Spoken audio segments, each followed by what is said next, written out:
Hi, a very good morning to everyone. I am RJ Asilan and I am a Bachelor of Medical Health Science student in OUM PJ campus in Tech January 2020, and we are assigned to do one study case while posting in emergency department from 29 March until 10th April 2021, and the topic I choose is diabetic ketoacidosis, or usually we call as a DKA. Is common in the hospital.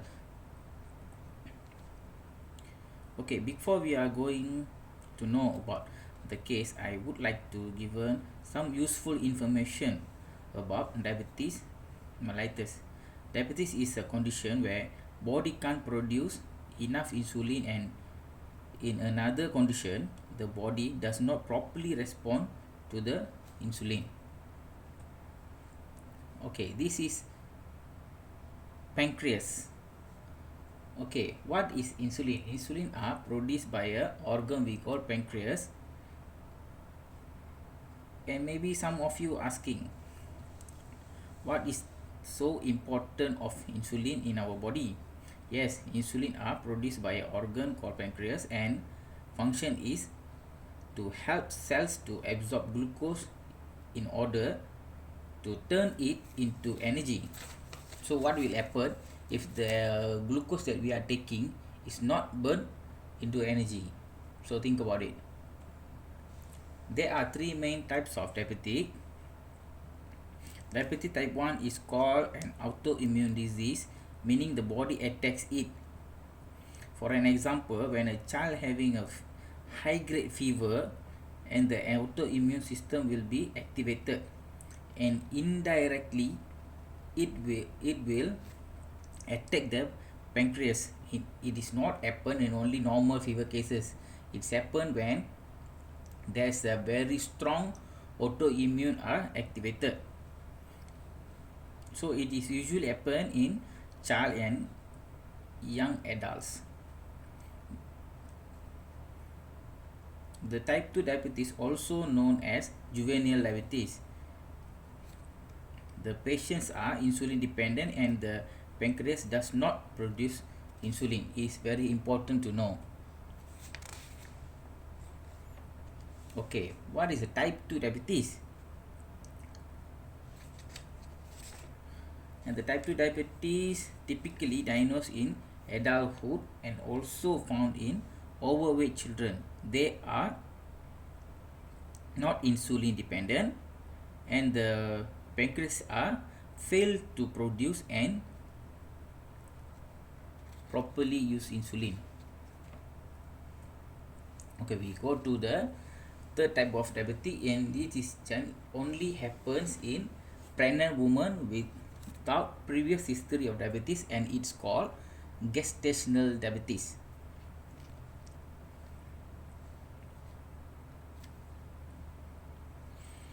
So it's only occur to the pregnant woman, but not all the pregnant women will get gestation diabetes, and not it will gone after they deliver the baby and not stay for long term.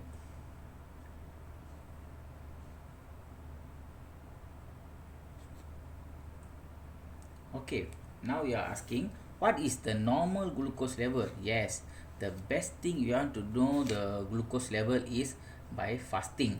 So when you want to check the blood, better you fasting first and then only go for the blood checkup. And the normal fasting glucose level in blood is 4 to 6 millimole per liter.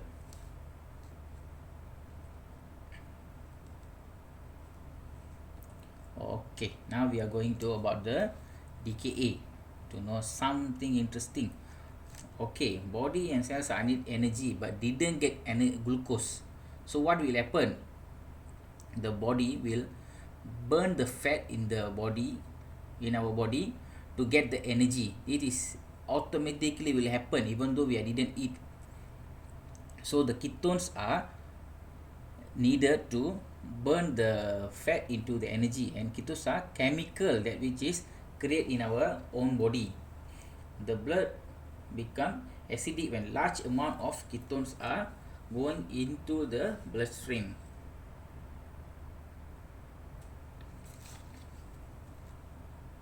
Okay, these charts are explaining about what is really happen in the condition of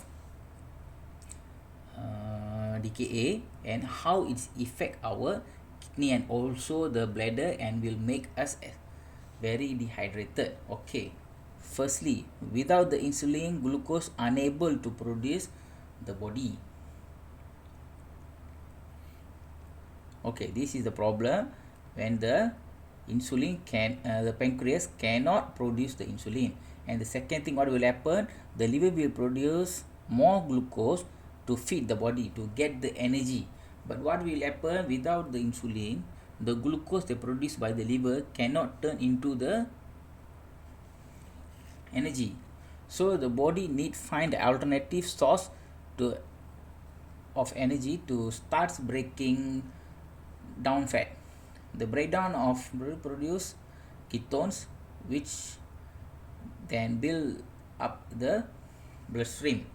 So what they are saying is the ketones which is produced by the body will go into the bloodstream. Okay, then it will go into the kidney also. The glucose and the ketones are going into the kidney, and what will happen? So to filtrate the ketones and the glucose, kidney need the water, so they will absorb the water from our body to filtrate all that. So that's what happen in our body. Our body will get the very dehydrated because the fluid inside the body will absorb and all sent to the kidney to support the kidney to filtrate all the ketones and also glucose. Hope you all understand this chart is very simple and explaining what's really happened in DKA. Okay, what will the patient with DKA presented with? Okay, usually in clinical manifestation, you can see the patient comes with nausea and vomiting, excessive thirst is showing the patient is very dehydrated, excessive urination and abdominal pain. Because of what, usually most of them they are nausea and vomiting, usually they are having the abdominal pain and hyperglycemia, the sugar level is high, and tachycardia. So what is tachycardia? The heart rate is more than 100 in 1 minute, and hyperventilation, or we call as a small breathing. And it's very important to identify how is the small breathing it is. And the patient also look fatigue and ketotic order to present a smell of pear, the fruity smell. Okay, what is the complication of coma? Complication. Okay, first you can see there is a coma. Patient can go to coma if it's not treated for certain hours. Okay, another one, patient also can develop with cerebral edema, hypovolemia if not they are properly hydrate, and also can cause to death. Yes, that's why we are treating the DKA patient in resus, because that patient can cause a death. Okay, this is the case study that I'm did while posting in emergency department in Hospital Kajang. Okay, I was assigned in pre-hospital care, which is respond in ambulance, and when we receive an ambulance call on 1st of April given by MECC's Hospital Serdang, there is a 59-year-old Indian female complaint of body weakness for 3 days and vomiting and loss of appetite, known case of diabetic. So when we reached there, we found the patient's diabetes was not properly treated, and the patient also saying that she is follow up with some traditional medication around the living area. And when we check the glucometer of the patient in the scene, it shows a high index, and the blood ketone was 7.8 millimole per liter, which is very high and very dehydrated. That's why the blood ketone are there. Okay, patient present with, when we are clerk, we find out that patient having fever for 3 days, vomiting for 3 to 4 days already, loss of appetite, cough for 1 week, and patient deny of any hematemesis or hemoptysis, and deny of difficult to breathing, and no abdominal pain. But in this condition, we are planned to put patient in resus. And when before I move from the house, I already informed MECC Serdang about regarding this case with the gun, and informed to prepare one bed in Hospital Kajang, which is nearby to the house, and treated in resus. Okay, how about the social history? Okay, the patient is a non-smoker or alcoholic. She's a housewife and no COVID contact. According to husband, the living place is a ex-COVID cluster, but now all clear and the cluster no more already. And patient staying in a shop house second floor, and husband only working in a restaurant, and there is no kids, so they two are living in the house. Okay, how about the vital signs? Okay, the blood pressure was 128/79 millimole mercury, and the heart rate was 120 per minute, and SpO2 was 98% under room air, and the respiratory rate was 22 per beat per minute, and the temperature is there, that was 38.2 degree Celsius. So it means patient having an infection there. That's why there is a temperature which is we have to concern to. Okay, once reach the hospital, so what we are doing, we do some blood investigation to the patient, which is full blood count, venous blood gases, urine FME, RP, LFT, CK, calcium, magnesium, phosphate, random blood sugar, ECG, chest X-ray, and also taking blood CNS. Blood CNS is very important to identify which antibiotic is suitable to treat this kind of infection. Okay, patient, what we did in the red zone. Okay, patient was put 2 large bore granula and fluid challenge. So the fluid challenge usually in DKA is 1 liter for 1 hour, 1 liter for 2 hours, and continuous 1 liter for 4 hours. Tablet paracetamol 1 gram given because there is a fever and temperature, and the high-V sliding scale insulin was started on the spot, and neosporin oxygen 3 liter per minute was given to support the patient, and didn't feel any difficulty breathing, and IV rosifin 2 gram also given stat. Okay, this is the patient chest X-ray. What you can see in the chest X-ray is on the left lower zone there is a haziness. It's a haziness. Can see, okay, there is a haziness showing there is some infection. Could be an infection there.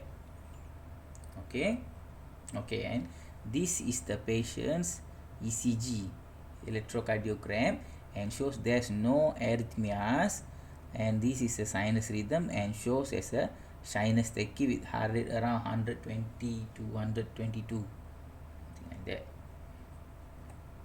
Okay, this is the blood result that we have to. I just mentioned the important one only. For the blood FBC, the hemoglobin was 15, hematocrit was 43.1, shows patient is dehydrated.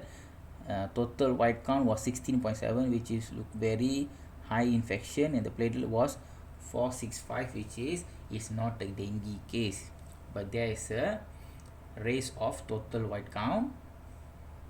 And how about the PBG result? The pH was 7.386, which is acidotic, and lactate was 3.5, and bicarb was 20.6, and it's raised. And the RP result showing the urea was 165, creatinine is 147, calcium is 2.7. It shows urea and creatinine are in high result. It's increasing, so the kidney was infected. Okay, what is the differential diagnosis for this patient?